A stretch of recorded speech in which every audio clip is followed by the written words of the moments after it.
Hey H&K fans, James here with another Target of Opportunity video for you.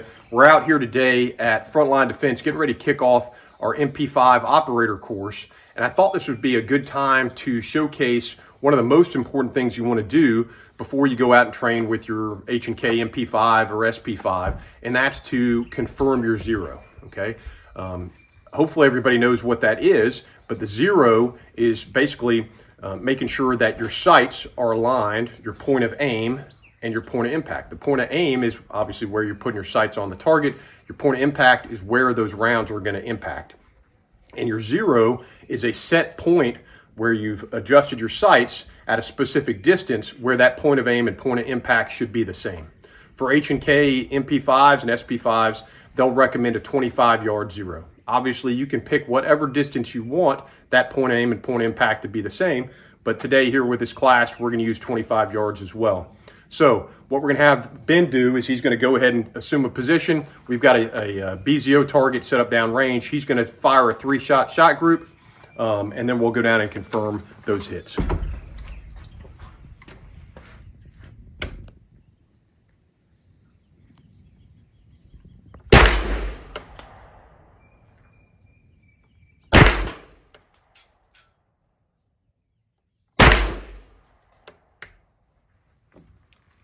Okay, so now that he's got his hits in, we'll walk down, we'll check the target, identify where those hits are, and then figure out what adjustment we need to make to the iron sights on this weapon in order to make sure that zero is set.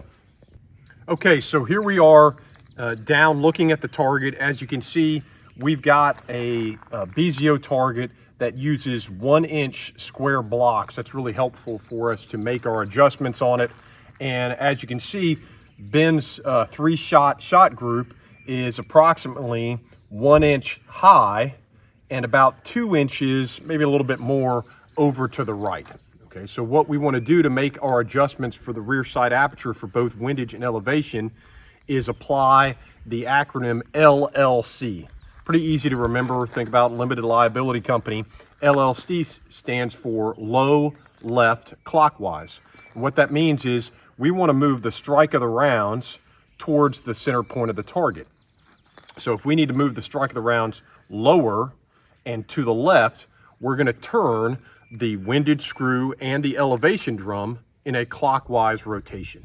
Okay, so I thought it would be more helpful from a presentation and learning standpoint to showcase the actual procedure and tool needed to affect elevation and windage adjustment changes for zero here on the workbench instead of out on the range. So we've already made the adjustments necessary, but follow along with me here. Now what you see here is the receiver, SP5 receiver of the weapon that you saw Ben zeroing, and it has the more familiar MP5 style rear diopter drum that has the peep apertures. Okay, there's 4 different peep settings. There you go, from smaller to larger, so you can adjust the size of the aperture that you want out there, okay? What we also have here is a training aid tool that I use when I teach my MP5 armor courses. It's just a rear receiver section I've welded on this block here, and you'll see another rear sight, but now we have a different drum in here. And this is what we refer to as the castle rear sight, because it looks kind of like the turret on a castle or the rook on a chessboard, and it rotates in a similar fashion. It has 4 different settings, one smaller or larger than the next, but these are, unlike the peep apertures, which are much more like a rifle style sight, these square notches or patridge apertures are more like a pistol sight, because this is what came with the MP5K, and the MP5K was designed to be a machine pistol fired without a stock, extended out like a pistol. So you'll see these 2 different kind of sights. Again, they're totally interchangeable. The drum itself is, if you want to, but we're going to talk through this portion. What I want you to focus on here is obviously the drum for elevation, and then the windage is on the rest of the sight base. And you'll see 2 Phillips head screws. One on the top is a set screw, and it's just designed to lock everything in place once you've made your adjustment. And then on the right side, you'll see a smaller Phillips head screw. That's your windage adjustment screw. So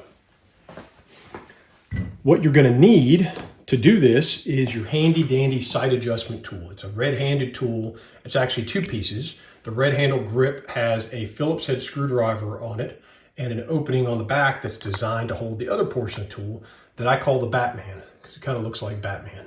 Okay, so we're going to put Batman down for a minute, and we're just going to focus on the Phillips head screwdriver portion.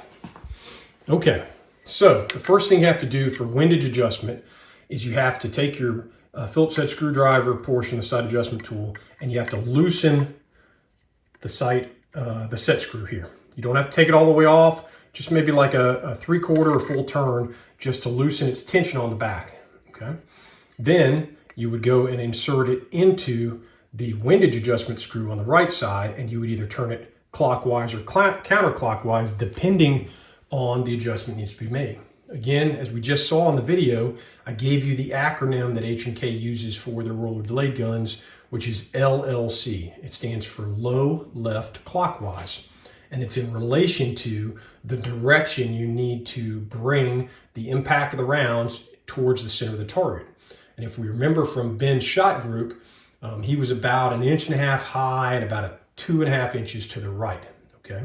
So if his shot group is to the right and he needs to move it to the left using an acronym of LLC, low left clockwise, then we know that to move to the left, we need to turn this windage screw clockwise, okay?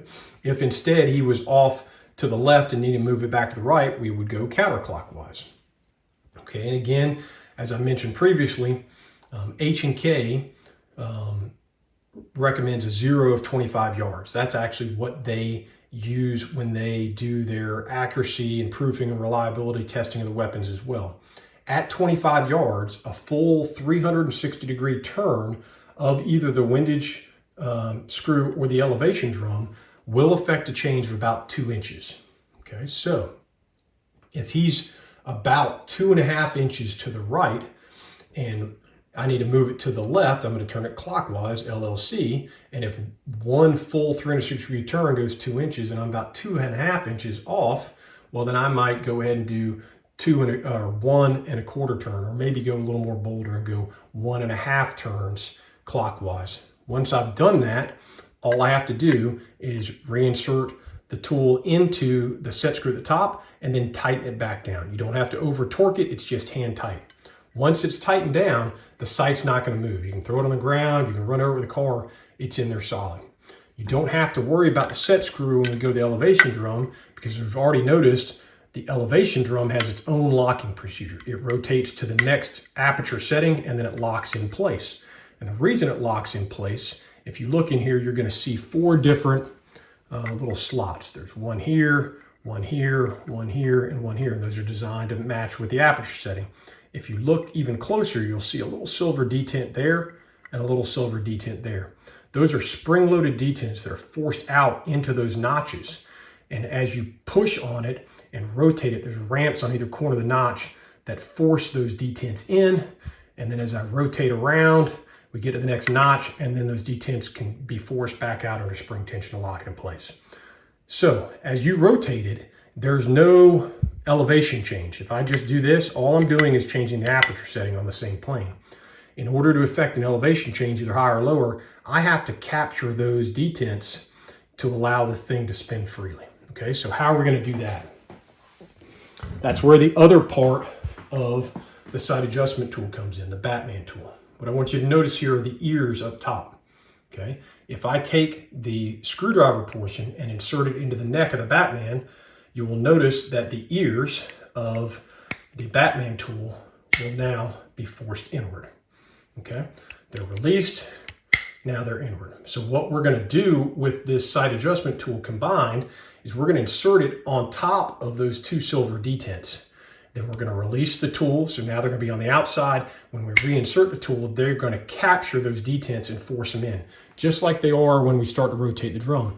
But now they're captured permanently, which will allow me to rotate that drum in multiple turns, either high or low, or to remove the drum completely if I wanted to swap it out. So follow along with me how this works. First thing you have to do is identify where those 2 silver detents are, and then put your tool together with the ears compressed. I'm going to line it up on top of those, make sure I've got it set correctly, and then with my left hand, I'm going to hold on top of the tool. At this point, I'm just sitting on top of those 2 silver detents. Downward pressure with my left hand, with my right hand, I'm going to remove the tool. Now what's happened is the ears of the Batman are on the outside of it. Okay. When I reinsert the tool, you should hear a click. They have now captured those detents, and I can run this drum freely either left or right. Okay. So you would already want to know which direction, clockwise or counterclockwise, you would want to go, and in how many rotations you'd want to go. So for Ben's example, we were about 1.5 inches high. Okay.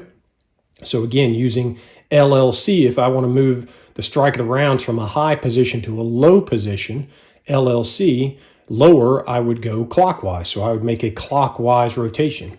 Again, 2 inches at 25 yards is what a 360-degree turn would affect change at. So if I'm 1.5 inches up, I would do a half turn for 1 inch, and then maybe another quarter turn for the other half. Once I've done that, just lift the tool off, and then you'll have to spin the drum back to your smallest rear aperture setting, because that's what you use for 0. Okay, so hopefully that makes sense, and an easy way to kind of break down the procedure, the acronym, and the tools that you need in order to effect an adjustment for 0.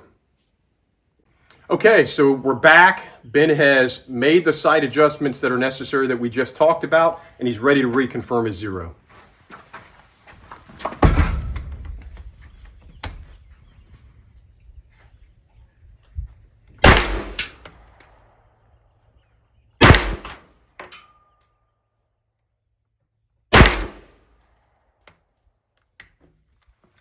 Okay, so here we are back on the target after Ben has made his sight adjustment and then reconfirmed the 0. And as you can see, we're right on where we want to be.